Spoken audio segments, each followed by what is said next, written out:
Hola, buenos días, o buenas tardes, o buenas noches.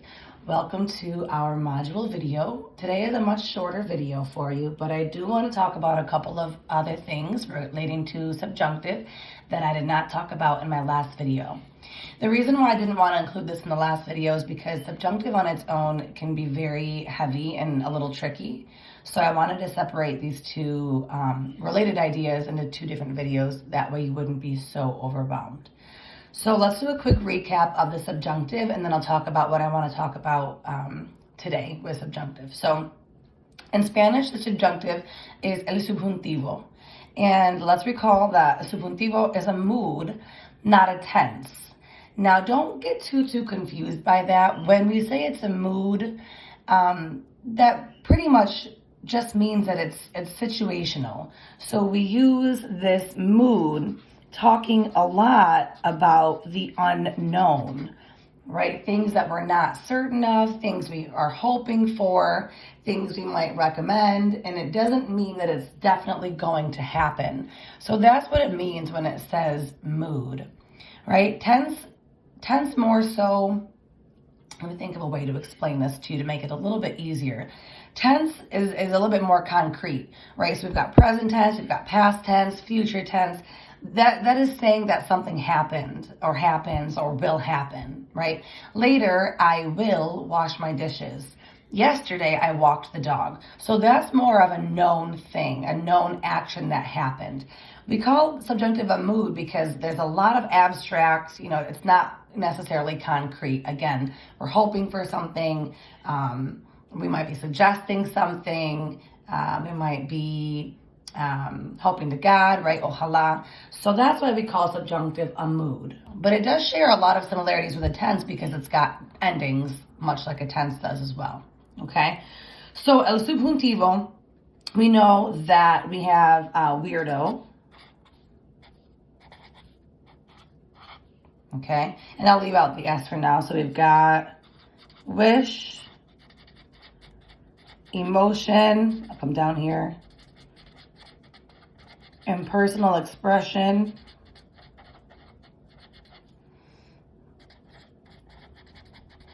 recommendation, doubt, and then ojalá, which is that word that means let's hope to God. Okay, so these are our situations in which subjunctive is typically used. And then we also know that much like a tense, it has a commonality with a tense that it's got endings, right? So our AR endings, we know they're flip-flopped. Okay, so it's ace, amos, ace, en. And then ER and IR share the same. And those are your AR endings. As, amos, ice, on. So you might look at these and make that connection again. Oh, these look very similar to present tense, only there's no O's. That's very similar. Yeah, these are much like present tense endings, but they're reversed, right? And there's no O's. There's no O's in subjunctive at all. So this much we should know so far from, at least from the last video that I put out in the SpongeBob subjunctive notes, okay?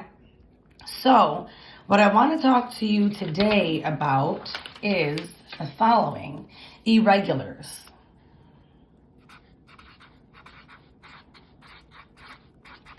So much like tenses as well, subjunctive has irregulars too. Now, I'm very happy to tell you that you already have the knowledge needed to understand how irregulars work in subjunctive because they're very similar to how we formed commands by putting them in the yo form first, dropping the O, adding the endings. And I'll connect that a little bit better for us in just a second. So irregulars in subjunctive, let's talk about some different types of irregulars. So we've got stem changers.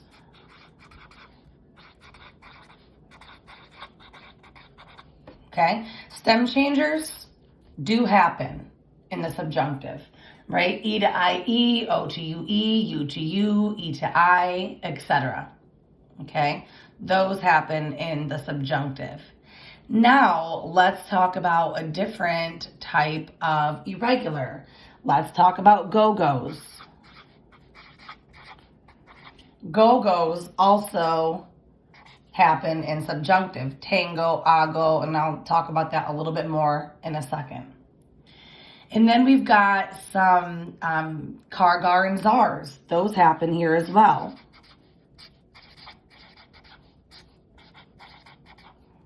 Okay? So we know that because in subjunctive our endings get flip-flopped. If we were to spell out, for example, the verb tocar, which means to touch or to play an instrument, and if we were to put an E ending after that C, we know that would be saying tose, tose. So we want to keep that k sound. So we know when this happens, our C goes to QU.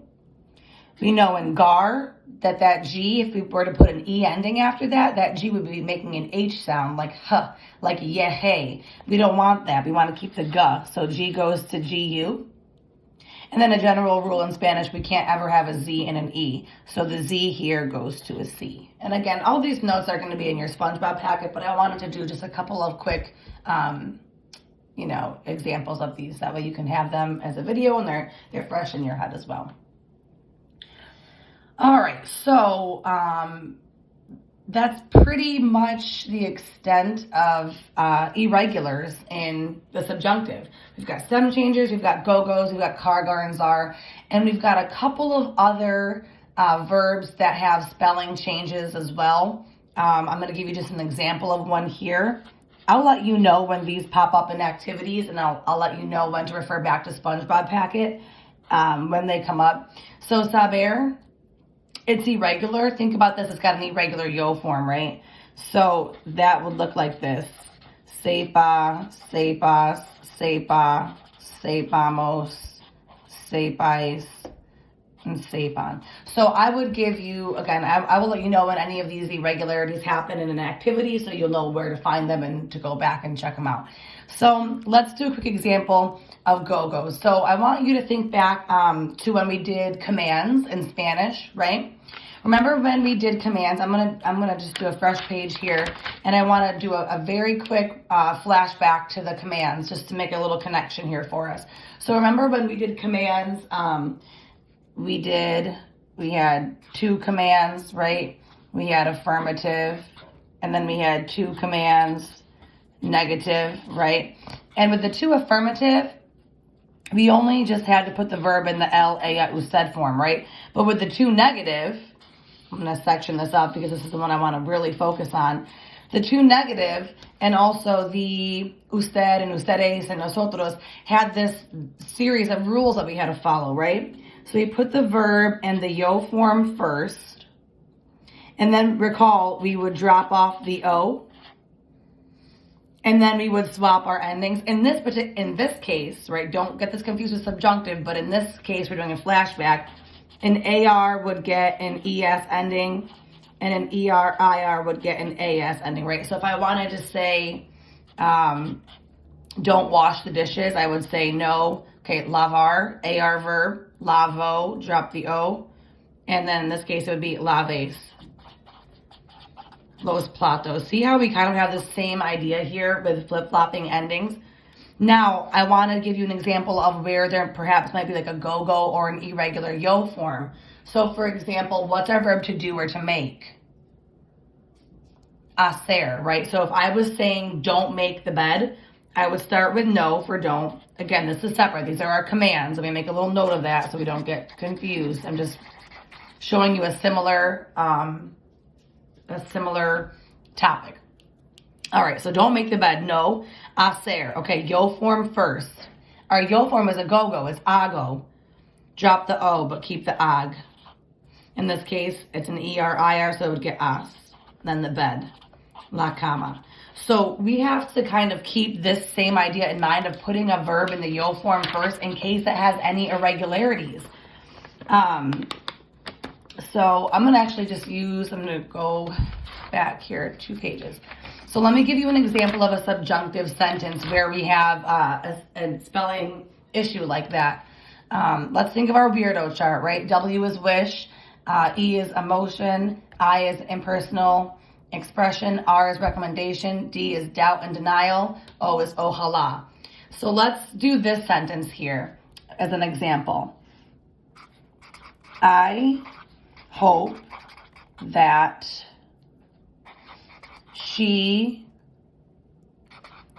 has 2 dogs. Okay, this is really random. First thing that popped in my head. I hope that she has 2 dogs. Well, firstly, let's think, what category is that? I hope that she has 2 dogs. I hope. Of our weirdo chart, where does that fall? It's a hope or a wish. So that falls under the W, right? Okay. I hope that. So if we were to go back to our SpongeBob packet, we would see I hope that is yo espero. And then we have our middle word, our connecting word, que. She, ella. Okay, has. What is our verb to have in Spanish? Tener, right? What is tener in the yo form? Tango. So we have to keep that rule of putting in the yo form and then dropping the o. That's the stem we're gonna use for subjunctive as well, much like we did with the commands. Tang. Okay.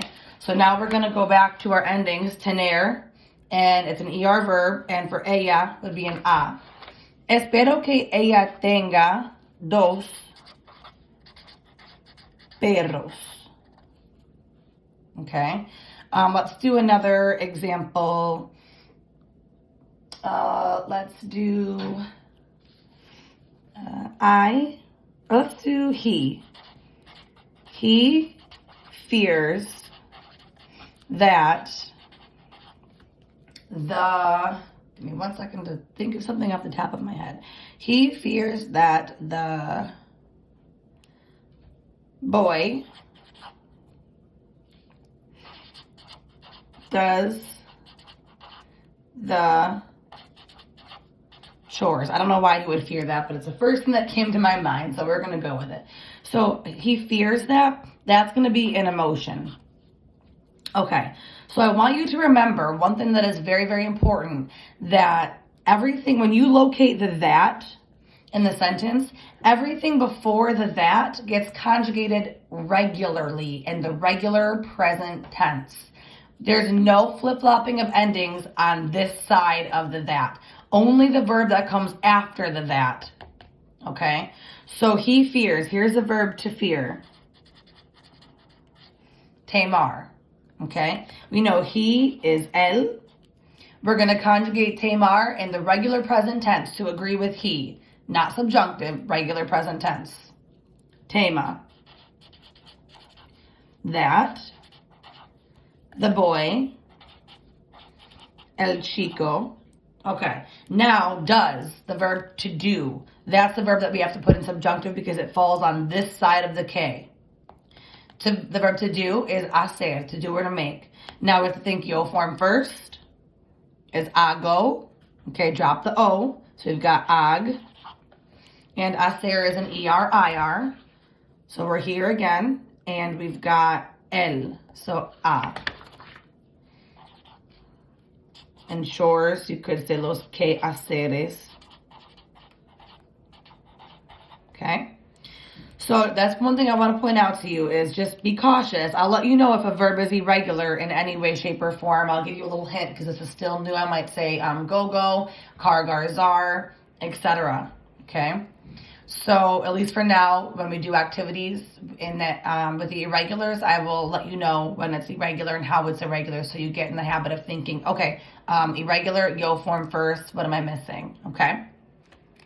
All right, that's really all that I wanted to do for this video. So the activity for this module that I'm going to put out today will involve 3.2 vocabulary, so you're going to want to utilize that for this module, and it's also going to include subjunctive as well, and then there might be some irregulars in which I will note for you on the activity. Okay, as usual, if you have any questions for me, please do not hesitate to reach out.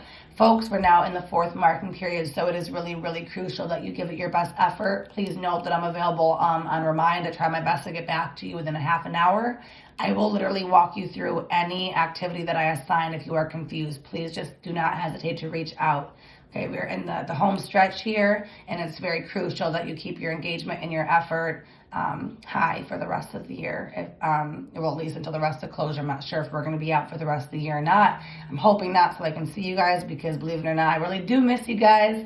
I miss seeing your faces every day. You guys really do always give me some great laughs. So please stay the course, stay with me, stay present, and I'm here for you in any way, shape, or form. Okay? Muchas gracias. Muchas gracias. Adios. Hasta luego. Ciao.